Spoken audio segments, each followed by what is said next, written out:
Welcome to New York Got Game.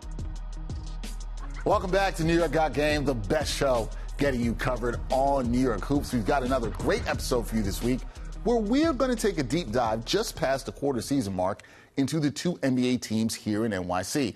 Now, we had an interesting week of basketball from the locals, including Jalen Brunson getting buckets and putting up a 50-piece on the Suns. Now, we got more good basketball to come this week, including the Knicks and the Nets facing off for the first time this season on Wednesday at the Barclays Center. But it's time to get things started on this week's episode. Mr. Tim Kitzrow, take it away. New York Got Game is heating up. Okay, so we are just past the quarter mark of the NBA season, and as we approach the Christmas Day games, it's always a good time to evaluate teams in the league. Today, we're going to evaluate both local NBA franchises, the Knicks and the Nets, and we're going to do it with one of my favorite people to talk NBA hoops with, my guy from True Hoop, Jarod Hector. Jarod, what's up, man? I'm good, man. You got me in the studio today. We living large out here. Hey, for people who don't know, it's about time. Jarod and I used to do a segment on a show I did before called NBA with Nuance, and we actually talked about NBA basketball with Nuance. My good friend, glad to have you in the studio because we've done a lot of these Zoom videos. Hundreds of these things on Zoom, but now we're right here in person. Loving the digs, man. This is fancy, y'all. Come on down.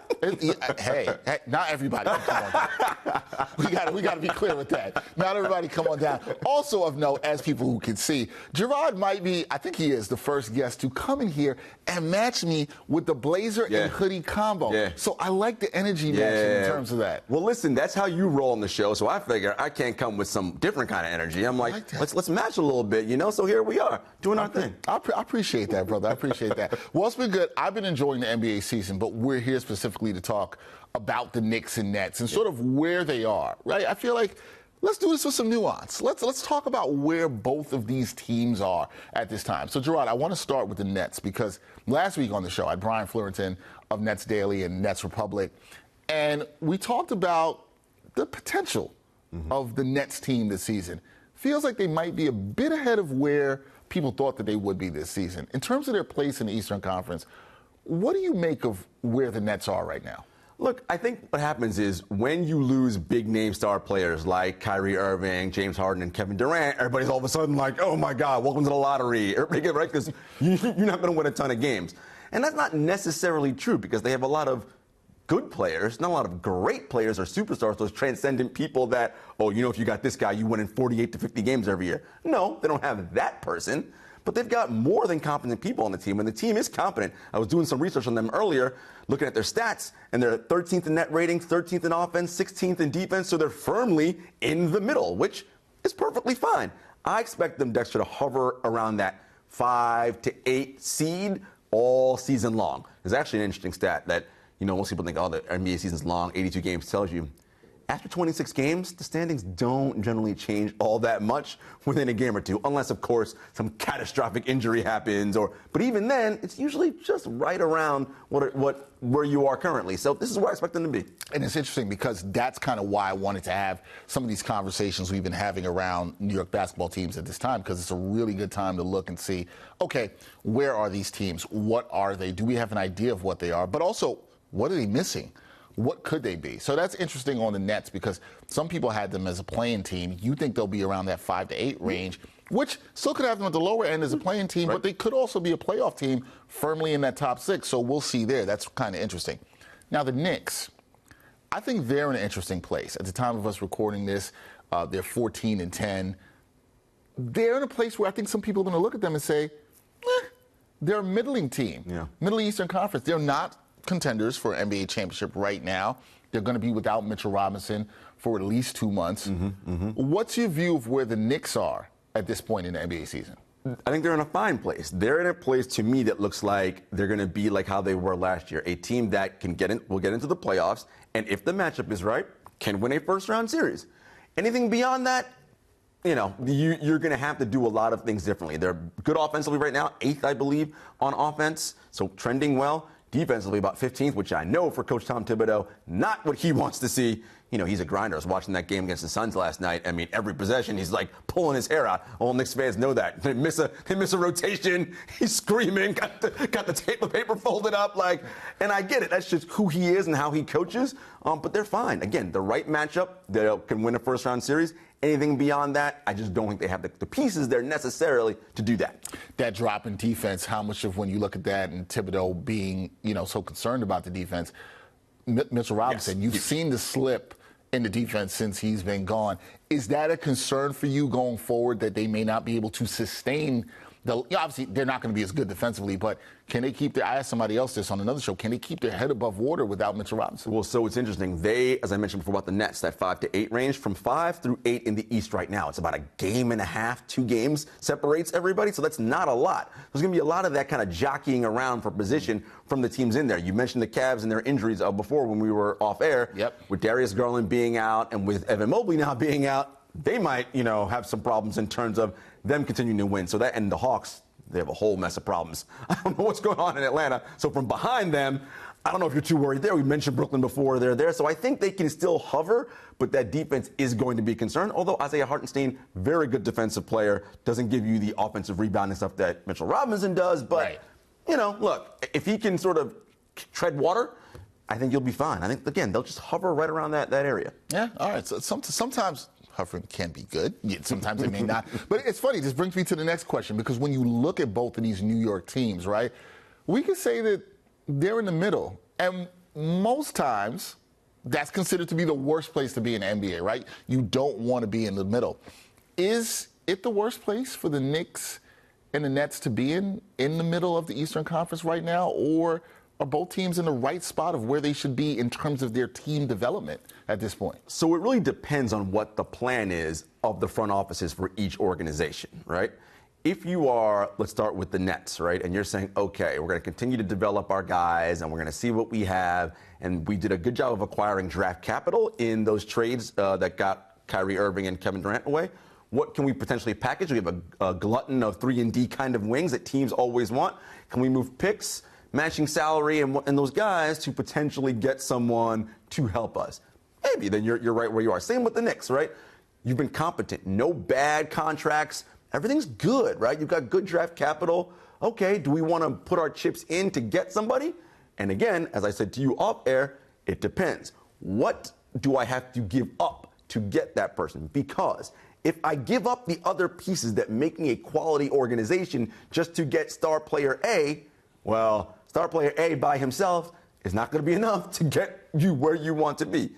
It's about competence, Dexter. Look, in the last 5 years, the Nets have made the playoffs 5 consecutive seasons. All right. Now, when they had the KD, Kyrie, right? KD went on that run, all that was there. But still, 5 consecutive years of going to the playoffs. Knicks fans, and I'm talking to you guys right now, in 5 years, you've been to the playoffs twice. 2 times in 5 years.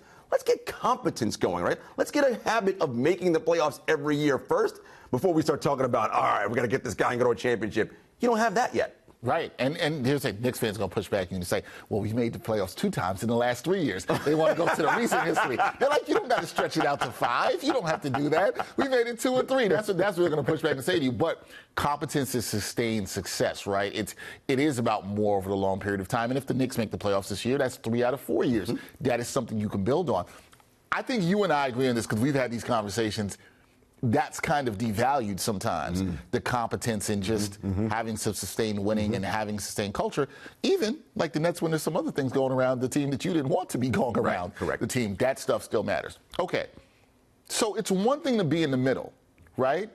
And you don't want to be necessarily stuck in the middle. And you made the distinction that I thought was very clear here that when you're in the middle but you have assets, draft picks, capital, or flexibility with the cap, or you don't have bad contracts, that's fine.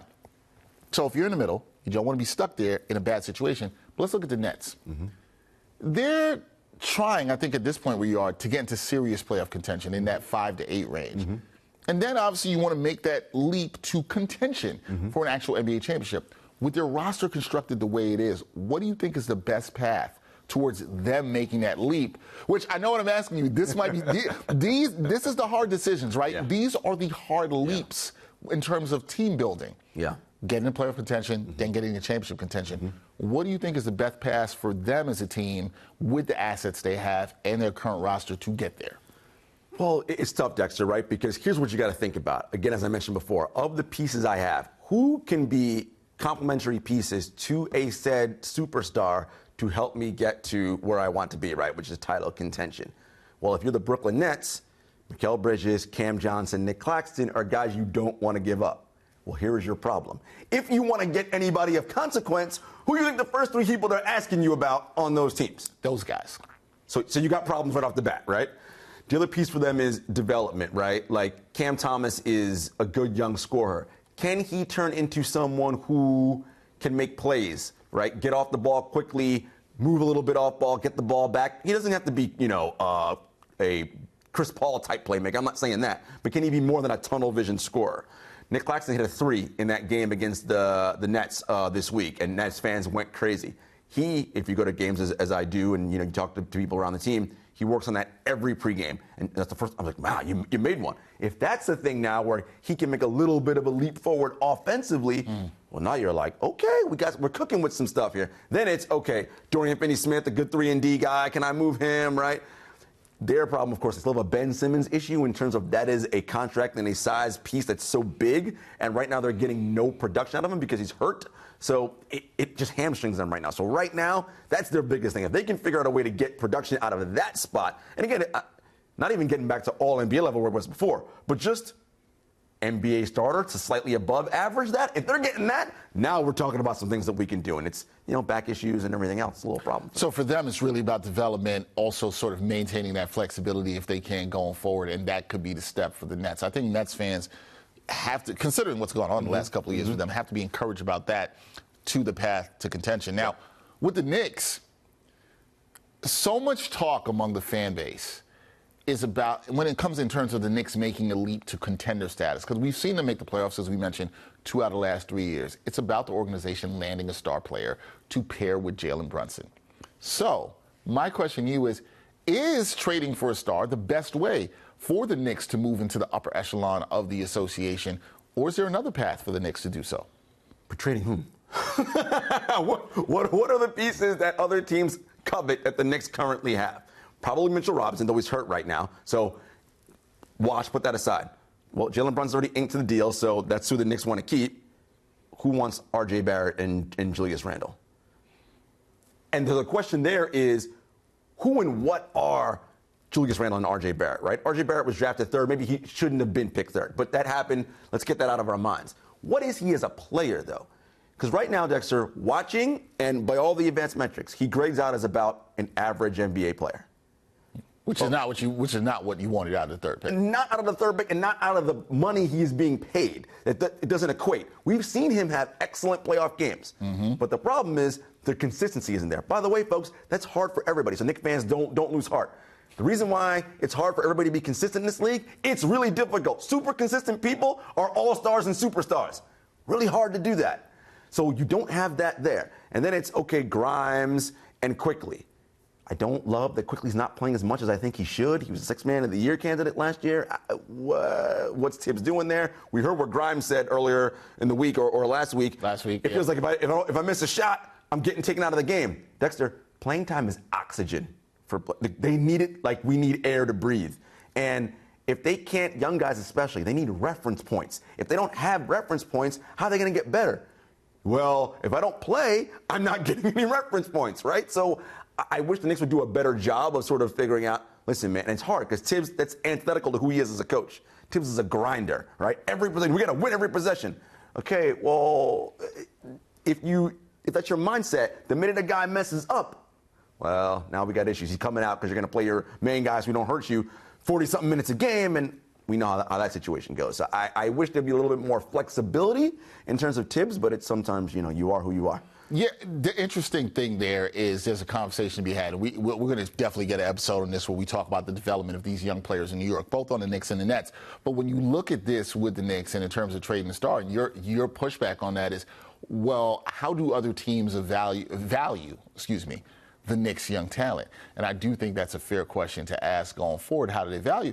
Sure, a player like Grimes, you mentioned, had a strong value. People were looking at him well around the league. Good defender, could shoot the three. His confidence was down a bit. Has been playing well since going to the bench, so that's been interesting. Might be because he's not playing with 2 ball dominant guys. That might have something to do with it. Also that. But it's interesting to see what the value of those guys will be for star X, whoever that may be. You'll know the true value when it comes. You hear the rumors and stuff around the trade. It always will come out. You'll know the true value, or at least the perceived value, I should say that. I want to get to this because you and I, we always talk. We have so many basketball conversations offline, but we always talk about how there's a variety of ways to approach building a team. And one of the things we agree on that you just mentioned is that it's important to develop young talent. Jarod just said this. So when you look at the Nets, and you talked about their development, do you like the way their young core is developing? Because you talked about Bridges, you talked about Cam Johnson, you talked about Cam Thomas, Nick Claxton. Do you like the way that young core is developing and what they might have to either use those players or keep them as part of the core? So it's actually interesting, right? Mikal Bridges and Cam Johnson, they're 27, so they're not, I mean, they're young in like the world. But in basketball, they're not young, and they were not drafted as part of the Nets development system, et cetera.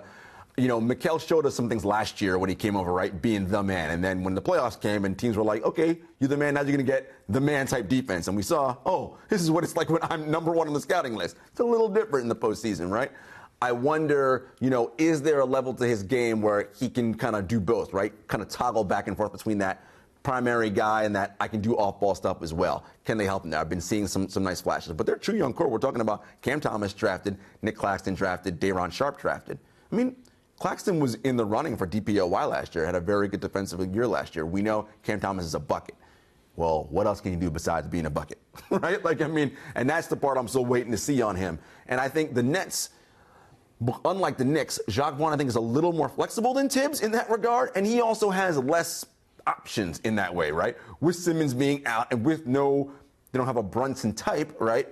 They kind of got to, okay, who's hot tonight? We're going to ride that guy. Jacques wants to get up 35 threes a night. You'll see him. We didn't get up enough threes. So they're going to have more opportunities to kind of mix and match and figure things out. So I think their trajectory for development projects to be better if they continue and if those guys continue to work behind the scenes. All right, so you like that there. It's interesting the contrast to the Knicks and how you feel about what you just said about the coaching style. Now I'm going to get back to the Knicks young players, which you kind of hit on. They've got some attractive young players. Emmanuel Quickley, runner-up for Sixth Man of the Year last year. Mitchell Robinson has shown great value on the defensive end, no doubt this season. We just talked about the difference in their defense with him being out. But we just mentioned this. We recently saw Quentin Grimes struggle offensively before going to the bench. So my question is this.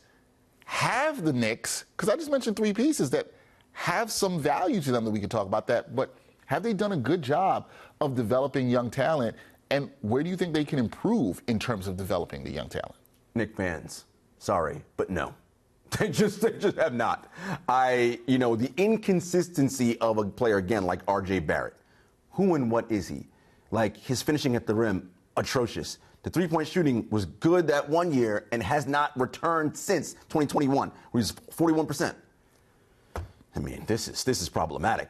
I love Mitchell Robinson's development. What can Jericho Sims be? Well, he's going to play now because now that Hartenstein's moved up to the start, right? Now you have Jericho one level, right? That's more minutes for you. Can he get more? Tibbs, when he messes up, don't take him out. Give him a little more chance to, like, learn and see how quickly he can learn things. Quickly in Grimes, like, up and down. But that is the nature of development. You and I always talk about this. It's not linear, right? It doesn't do this. You're going to have ups, downs, But as they're gaining reference points, are they improving? And I just feel like overall the Knicks as a development organization has not been great at pure development, talent development. They have not been great at it.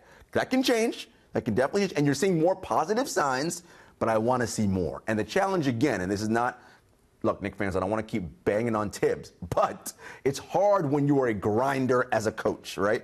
It is antithetical to his whole ethos and being. No, I have to win every possession. Well, you ain't going to win every possession with young players because they're gonna mess up. But that's how you learn. You learn by messing up.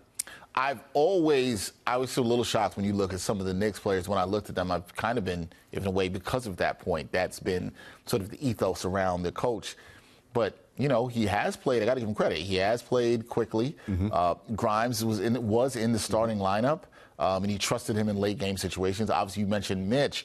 you just wonder if more of what you're saying, you made me think about this in this conversation, is just like, how much of it is just giving the players a little bit more rope, a little bit more time, taking a little bit of pressure off of them in that way, and then valuing that development. But where does that come from, Jarod? Because I think that's the follow-up question I have for you, and that is, it's one thing to say that and say other people get better. How much of that is an organizational thing from the top that has to trickle down? It's for sure a top-down, right? Yeah. Development's got to be something that you pride yourself on as an organization. It's got to be within the fabric of who you are.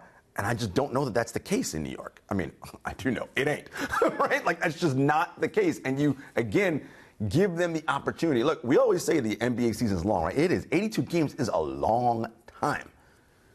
Give them a 10-game window, right? Like, let's see what happens in those 10 games. You know this Knicks fans watching this, Nets fans too. That's like, man, ain't nobody got time for that. You know that. I know, that's it, and that's part of the impatience that you hear too from the fan bases and talking about gotta trade for a star. And this is why I wanted to have these discussions where they say, okay, is there another way to do this? Is there ways through development? Is there, I don't know, looking through the draft, possibly using your picks to move up and target a player? It doesn't necessarily have to be one way, but some of the fans, y'all are to blame too. There's no patience there either. We know this. We know this. So when we talk about changing a roster, right?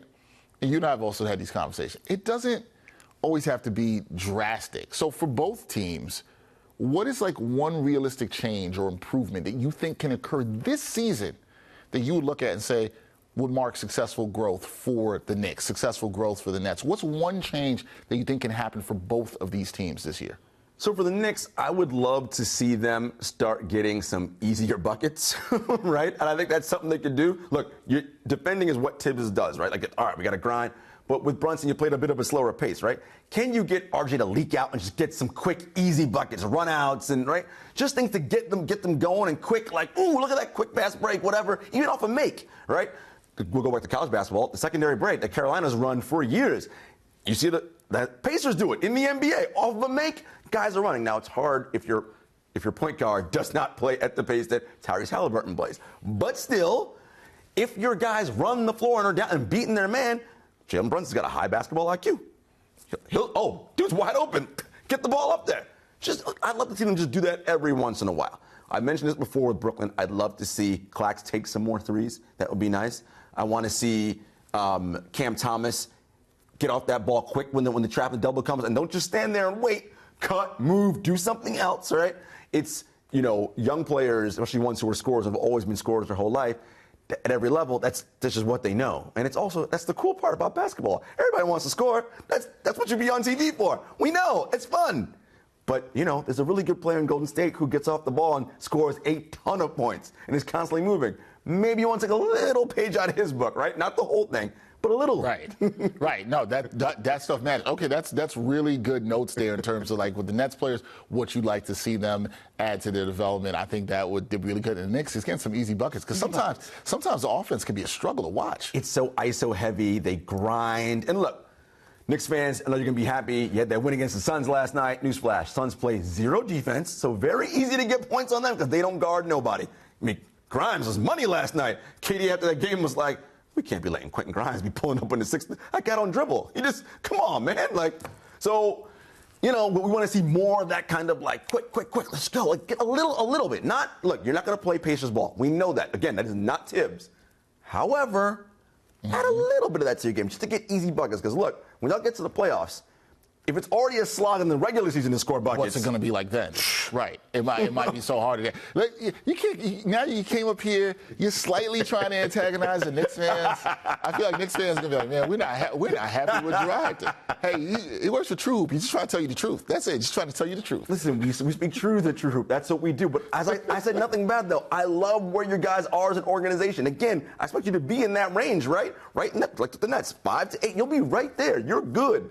The question is, okay, if you decide you're going to, as we talked about earlier, go get whoever that player is, what do I have to give up to get that player? And those minuses those players that go away, who's filling those spots right now on the team? That's the question I have. That is the big question. Okay, last thing before I get you out of here. This is one of these fan bases is not going to be happy with this answer. I just want to preface this by saying that when you look at both of these teams, these Big Apple squads, which organization do you believe is closer to winning a title? Is it the Knicks or is it the Nets? Which organization? You got to pick one. I don't hear both. No answers like that, Jarod. You got to pick one. Which organization is closer to winning a title? Goodness gracious. Okay. Knicks fans, I'll make you happy. I'm going to say the Knicks are closer. Only because you have Jalen Brunson, who is a borderline all-star, right? He didn't make all-star last year. He might make it this year. We'll see. Maybe he will. Look, I want to be clear. He's been excellent offensively. He's a 96th percentile offensive player, so like top of the league. Defensively, not so much, which brings down his overall value because it's great if you're scoring 40 on one end, but if you're giving up, right? Math. So they have Brunson, but Julius Randle. I know he made All-NBA twice. However, I don't think he's anybody's idea of the number one player on a title contender team, right? That's just, right? When we talk about All-NBA guys, the guys who you think of, SGA, Embiid, Jokic, like, no, he's not. You know what I mean? Like, he's not up in, and even if you get down to the older guys, KD, LeBron, still not that, right? Like, so what are you, right? Like, really? So I would imagine he would be someone you have to move off of. But again, move off to whom, right? And what? And what else? And for what? And for what? Right? These are the things that you got to think about, Knicks fans. I'm not trying to rain on your parade, but for whom and for what are you going to get in return? And for the Nets, Dexter, like, I think they're well positioned to also go after someone. I know Donovan Mitchell's a name that both fan bases are talking about. You have a similar problem, right? An offense-first guard who's very good, elite. We've seen him, 50-point playoff games. Leaves something to be desired defensively, though he's been better in Cleveland. What do the Cavaliers are willing to give you or want from you to get that? If I'm Cleveland, I'm talking to the Nets, Mikal, right? Well, so we're already at a problem, right? We're already at a problem if I have to give up those guys because, again, if you're going to win a title, right, which is what all these fan bases want, title. Right. Yes, your starters matter, but who else around them are helping? Look, this is what Phoenix is having a problem with right now, right? One, those guys can get on the court, but three dudes, but it's like, okay, but who are your other two that you're finishing five? That's the thing I think sometimes we don't talk about in this conversation. Just get a star, that's it. Great. But you like the Knicks as being a little bit closer because you feel like they have a star established more in Brunson than maybe the Nets do. Although Mikal Bridges, I want to say, very good player. Very good player. Excellent two-way player that we have too. But you know what? The future for basketball can be bright in New York. Excellent. It's not. It can be bright in New York. I think it's good. Both fan bases, Knicks and Nets. Look, here's the goal. You want to just be, again, playoffs consistently year over year. Win 45 and on to 48 games a year, and in those good years where things are going right and you hit in the draft or development, now we're at 50 wins, 52. That's your goal. This idea of championship or bust, I just don't like it because it gets you, it puts you behind the eight ball, right? Because you often have to go after older stars who cost the most money. And now what? And if it doesn't work within year one or year two, well, we've seen how that's worked in New York basketball. You can look at the Nets, and you could have a very, very, very small window. I think the thing that you want as a fan base, you want to win the championship. But can you have as long window as possible of sustained success? Can you as many bites at the apple? Many bites of the apple as you can. That's the thing. And the Big Apple, nice transition there, with the Knicks and the Nets, basketball's not bad. It's okay to be in the middle right now, and I think both teams are in the middle, as we've talked about, with some assets, have some nice young players. Not bad vibes in the NYC right now. No, Knicks, Nets fans, don't cry. It's all good. Everything's good, man. You got winning basketball right now. Winning ball. It's good. It could be a lot worse. Detroit Pistons? It could be that, but it is not here in New York. That is my guy, Jarod Hector. Go check out his work on True Hoop. They do a fantastic job. The articles, the podcast, great. They're going to tell you the truth. No lies here. This is not what we do. And whenever Jarod and I get together, it's always talking NBA with nuance. That's how we do that. I appreciate you, man. Glad you were able to come through on the New York Got Game. Thank you, man. I appreciate it. Loving the studio. Invite me more often. It's going to happen more often now. The thing is, do the fans want to hear the truth more often? That is the question. Do they want to hear the truth? That's all I can do for you guys. Truths. Yeah, we're not out here to lie to the people. Thank you, my brother. Appreciate you. Appreciate you. New York Got Game is on fire. That's right. New York Got Game is on fire. that's a wrap for this week's episode. This is the last episode before the Christmas holiday. Special thanks to my guest, Jarod Hector. Always good to chop it up with the homie. Also, much love to my editor, Antonio Oliveras Nicole, producer, Lee Insler, and director, Brianna Mutsindashiaka. We got to bounce, but we're going to see you next time on New York Got Game. And thanks for watching New York Got Game. Boom shakalaka.